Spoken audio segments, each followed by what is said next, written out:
Hello అండి, అందరికీ నమస్కారం. చూడండి, మటన్ ఫ్రై ఇది ఈ విధంగా రెడీ చేసుకోవాలి.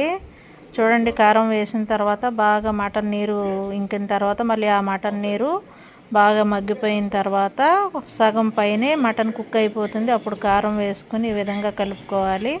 చూడండి, ప్రతి పీస్కి పట్టే విధంగా మటన్ ఈ విధంగా కలుపుకుంటే కనుక మనకి కారం మటన్లో ప్రతి పీస్కి పట్టి ఎక్కడ కూడా స్మెల్ అనేది రాకుండా చక్కగా ప్రాపర్గా బాయిల్ అవుతుంది.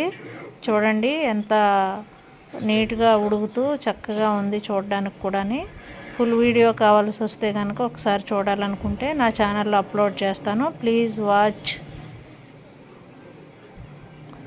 Thank you so much for your watching అండి. Thank you so much. Please subscribe my channel. Thank you all.